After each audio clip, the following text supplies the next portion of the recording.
ကျွန်တော်နာမည်ကယူဖန်ပါကျွန်တော်ဟာတခြားကဘာတစ်ခုမှာအသေးလဲရုံးကန်ရင်နှစ်ပေါင်း600တိုင်းတိုင်းကျင့်ကြံခြင်းလမ်းစဉ်ကိုရှောက်လန်းပြီးအမြင့်ဆုံးအဆင့်ဖြစ်တဲ့ဘေးဒုက္ခဖြတ်ကျော်ခြင်းအဆင့်ကိုရောက်ရှိခဲ့ပြီးနောက်မှာတော့ကျွန်တော်မွေးဖွားခဲ့ရာကဘာမြေစီကိုပြန်လဲတက်ဆင်းလာခဲ့ပါတယ်ဒါပေမဲ့ကျွန်တော်ပြန်ရောက်လာတဲ့အချိန်မှာတော့ဒီကဘာကြီးဟာကျွန်တော်မှတ်မိနေခဲ့တဲ့ပုံစံမျိုးလုံးဝမဟုတ်တော့ပါဘူးကောင်းကင်ရန်ထက်ကမုတ်ရဘူးလဲမျော်စင်ကြီးရဲ့ထိတ်ဆုံးမှာရက်နေခဲ့တဲ့ကျွန်တော်ကိုမြေပြင်ပေါ်ကလူတွေကအသေးအတန်အော်ဟစ်တားစီးနေကြပြီးရဲတပ်ဖွဲ့နဲ့ကယ်ဆယ်ရေးသမားတွေကအပြေးလွှားရောက်ရှိလာခဲ့ကြပါတယ်သူတို့ကကျွန်တော်အမြင့်ကနေခုန်ချပြီးကိုတက်သေးတော့မယ်လို့ထင်နေကြတာပါအဲ့ဒီအချိန်ကျမှပဲကျွန်တော်သဘောပေါက်သွားခဲ့တယ်ဒီကဘာကြီးဟာအရင်လိုအားပြိုင်မှုတွေနဲ့ပြည့်နှက်နေတဲ့ကျင့်ကြံသူတွေရဲ့ကဘာမဟုတ်တော့ပါဘူးနေပညာတွေထွန်းကားပြီးတာမန်လူသားတွေစိုးမိုးထားတဲ့ခေတ်သစ်ကဘာကြီးဖြစ်နေခဲ့ပါပြီရဲစခန်းကိုရောက်သွားတဲ့အချိန်မှာတော့ရဲရရှိတွေကကျွန်တော်စီကနေမိသူမိဝါဖြစ်ကြောင်းတက်သေးပြနိုင်မဲ့မှတ်ပုံတင်ကပ်ပြားကိုတောင်းခံခဲ့ပါတယ်ကျွန်တော်ကကျင့်ကြံခြင်းလောကထဲမှာရာစုနှစ်ပေါင်းများစွာနေထိုင်ခဲ့တာမို့ခေတ်သစ်လူသားတွေရဲ့စနစ်တွေကိုမသိနားမလဲပဲမှတ်ပုံတင်ဆိုတာရွာကထုတ်ပေးတဲ့တက်သေးခံကပ်ပြားကိုပြောတာလားလို့မေးမိတဲ့အထိဖြစ်ခဲ့ရပါတယ်ကျွန်တော်နာမည်ယူဖန်ဖြစ်ကြောင်းအသက်ကတော့အခုနှစ်မှာ60ရှိပြီဖြစ်ပြီးရှန်ချင်းရွာသားတယောက်ဖြစ်ကြောင်းတောင်ပေါ်မှာပဲတကူဒီတရားအားထုတ်ပြီးလူသူကင်းဝေးရာမှာနေထိုင်ခဲ့ကြောင်းရှင်းပြခဲ့ပါတယ်ရဲတွေကကျွန်တော်စကားကိုမယုံကြည်နိုင်ပဲတွေးစစ်ဆေးမှုတွေလှုပ်ဆောင်ခဲ့ကြပါတယ်တွေးစစ်ချက်ရလက်ထွက်လာတဲ့အခါမှာတော့ကျွန်တော်ရဲ့ဆဲတွေဟာတာမန်လူတွေထက်ပိုမိုတက်ကြပြီးနှုတ်ပြနေတာကလွဲရင်တခြားဘာမှထူးထူးခြားခြားရှာမတွေ့ခဲ့ပါဘူးသူတို့ကကျွန်တော်ကိုအသက်60လို့လုံးဝမထင်ပဲအလွန်ဆုံးရှိလားအသက်20ကျော်လူငယ်လေးတယောက်လို့ထင်နေကြတာပါတောင်ပေါ်ကတက်ရှင်းလက်ဆက်တဲ့လေတူးကြောင့်ရုပ်ရည်ကမအိုမင်းပဲနှုတ်ပြနေတာနေမှာပါလို့ရဲရရှိလေးကကို့ဘာသာတွေးတော်ပြီးပြောရှာပါတ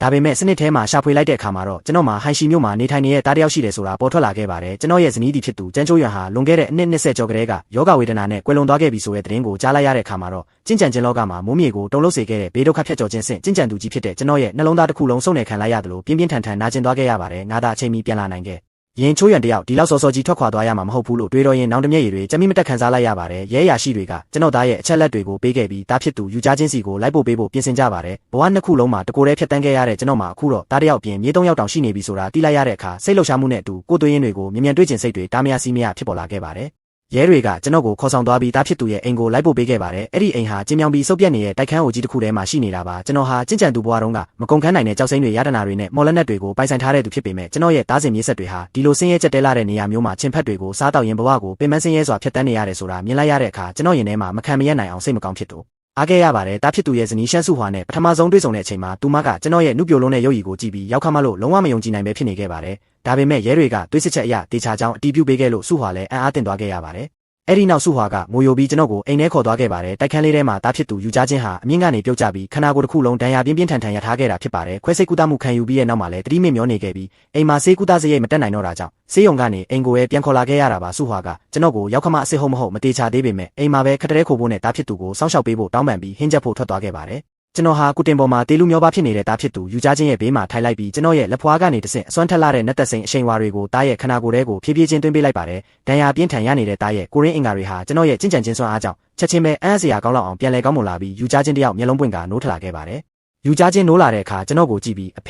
တကယ်ပဲအဖေလားလို့တုံ့လို့စွာမေးရှာပါတယ်ကျွန်တော်ကတားဖြစ်သူကိုကြည့်ပြီးဟုတ်တယ်သားအဖေပြန်လာပြီးအဖေသာစောစောပြန်လာနိုင်ရင်မင်းမေလည်းဒီလိုစောစောစီးစီးထွက်သွားရမှာမဟုတ်ဘူးလို့နှစ်သိမ့်စကားပြောခဲ့ပါတယ်တားဖြစ်သူကဒီနှစ်တွေတွင်ကျွန်တော်ဘယ်ရီသွားနေပြီးဘာလို့ဒီလောက်တောင်နှုတ်ပြနေရတာလဲလို့မေးတဲ့အခါကျွန်တော်ကတောတောင်တွေထဲမှာတရားအထုတ်နေခဲ့တာဖြစ်ပြီးအခုမှပြန်ထွက်လာတာလို့ပဲအလွယ်တကူရှင်းပြခဲ့ပါတယ်အဲ့ဒီနောက်ချွေးမဖြစ်သူစုဟွာချက်ပြုတ်ထားတဲ့ထမင်းဝိုင်းလေးမှာအတူတူစားတော့ကြပါတယ်စုဟွာကကျွန်တော်ကိုအဖေဟင်းတွေကအစင်မပြေလို့လားလို့မေးတဲ့အခါကျွန်တော်ကဟင်းတွေကအရန်ကောင်းပါတယ်ဒါပေမဲ့ကျွန်တော်ဟာနှစ်ပေါင်းများစွာနှစ်တီးနံတွေနဲ့နှစ်ဆေးရည်တွေကိုပဲတုံးဆောင်ခဲ့တာမို့တာမန်လူသားတွေရဲ့အစားအစာနဲ့ကင်းကွာနေတာကြာပြီဖြစ်ကြောင်းပြောပြခဲ့ပါတယ်စုဟွာကကျွန်တော်ရဲ့မြေးတွေဖြစ်တဲ့ယူရန်ယူလင်နဲ့ယူချင်းတို့လည်းမကြခင်ကြောင်းနဲ့အလောက်ကနေပြန်လာကြတော့မယ်လို့ပြောပြတဲ့အတွက်ကျွန်တော်လည်းသူတို့အတွက်လက်ဆောင်တွေပြင်ဆင်ပေးဖို့နဲ့အခြေအနေတွေကိုပြောင်းလဲပစ်ဖို့အပြင်ကိုခါထွက်ခဲ့ပါတယ်ကျွန်တော်လမ်းပေါ်ကိုထွက်လာတဲ့အခါမှာတော့လမ်းမပေါ်ကလူတွေကကျွန်တော်ရဲ့မျက်စံလုံးနဲ့လှုပ်ရှားမှုတွေကိုကြည့်ပြီးအံ့အားသင့်နေကြပါတယ်ကျွန်တော်ဟာအနီးနားကဇင်ခံရတနာဆိုင်တစ်ဆိုင်ထဲကိုဝင်သွားခဲ့ပြီးကျွန်တော်ရဲ့တိုးလောင်လက်စွပ်ထဲကနေအဆင့်မြင့်ဆုံးအေကီယော်စိမ်းရောင်ဖန်သားကြောက်စိမ်းတတုံးကိုထုတ်ယူကအယောင်ဝန်နှမ်းမလေးကိုပြသလိုက်ပါတယ်သူမကကြောက်စိမ်းရဲ့တန်ဖိုးကိုမခံမနိုင်တာကြောင့်ဆိုင်ရဲ့ဝိုင်းပညာရှင်ဖြစ်သူဆရာကြီးလျံကိုခေါ်ယူပြသခဲ့ပါတယ်ဆရာကြီးလျံကချက်ချင်းပဲတာ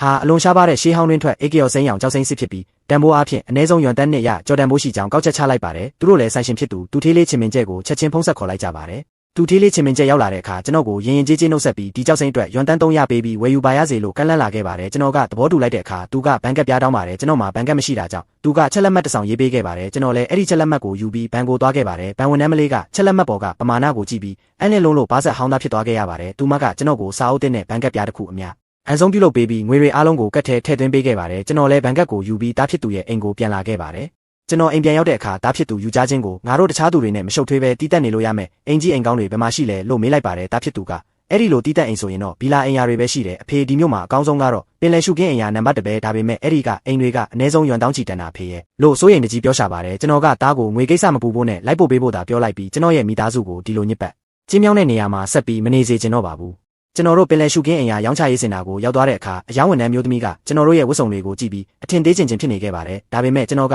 အကောင်းဆုံးနဲ့အတီးတန်ဆုံးအိမ်ကိုလိုချင်တယ်လို့ပြောတဲ့အခါသူမကဒီမှာအကောင်းဆုံးကတော့စတုရန်မီတာ980ကျယ်ဝန်းပြီးပင်လယ်ကိုတိုက်ရိုက်မျက်နှာမူထားတဲ့ထိတ်ဆုံးထက်ကတီးတန့်ပီလာကြီးရဲ့ဈေးနှုန်းကတော့ရော210တန်းကျတင်ပါပါလို့ခနဲ့ရတဲ့ပြောပါတယ်ဒါတင်မကသေးရဲ့အဲ့ဒီအိမ်ကိုကြည့်ချင်ရင်ဘန်ထဲမှာအနီးအဆုံးငွေစုဆောင်းမှုယွမ်တန်း90ရှိကြောင်းတက်တည်ပြရမယ်လို့ဆိုပါတယ်ကျွန်တော်လည်းဘန်ကတ်ထဲကငွေစရင်းကိုပြတ်တက်လိုက်တဲ့အခါဝန်ထမ်းမလေးဟာမျက်လုံးပြူသွားပြီးချက်ချင်းပဲလေတံပြောင်းကအလွန်မင်းယိုသေးကိုင်းညွတ်သွားခဲ့ပါတယ်ကျွန်တော်တို့ဘီလာကြီးကိုတွားရောက်ကြည့်ရှုပြီးတဲ့နောက်ကျွန်တော်ကချက်ချင်းပဲဝယ်ယူဖို့ဆုံးဖြတ်လိုက်ပါတယ်စာချုပ်ချုပ်ဆိုတဲ့အချိန်မှာတော့ကျွန်တော်ရဲ့သားဖြစ်သူယူကြားချင်းရဲ့မှတ်ပုံတင်ကိုပဲတုံးပြီးအိမ်ပိုင်ဆိုင်ခွင့်ကိုတားရဲ့နမီနဲ့လွှဲပြောင်းပေးခဲ့ပါတဲ့သားဖြစ်သူကအဖေဒါကအဖေဝယ်တဲ့အိမ်ပဲတားနာမီဘာလို့ထည့်တာလဲလို့မေးတဲ့အခါကျွန်တော်ကမင်းကငါသားပဲမင်းအတွက်မဝယ်ပေးရင်ဘသူ့အတွက်ဝယ်ပေးရမှာလဲလို့ပြက်ပြက်သားသားပြောလိုက်ပါတယ်အိမ်ဝယ်ပြီးတဲ့နောက်ကျွန်တော်တို့မိသားစုတစ်ခုလုံးကိုအဲ့ဒီညမှာတင်ဘီလာအိမ်တစ်ကြီးစီကိုအမြန်ဆုံးရွှေ့ပြောင်းစေခဲ့ပါတယ်မြေမလေးယူရန်နဲ့မြေလေးယူလင်တို့ဟာအိမ်ကြီးကိုမြင်ပြီးအဲ့နဲ့လုံးလို့အော်ဟစ်ပျော်ရွှင်နေကြပါတယ်သူတို့ကအဖေ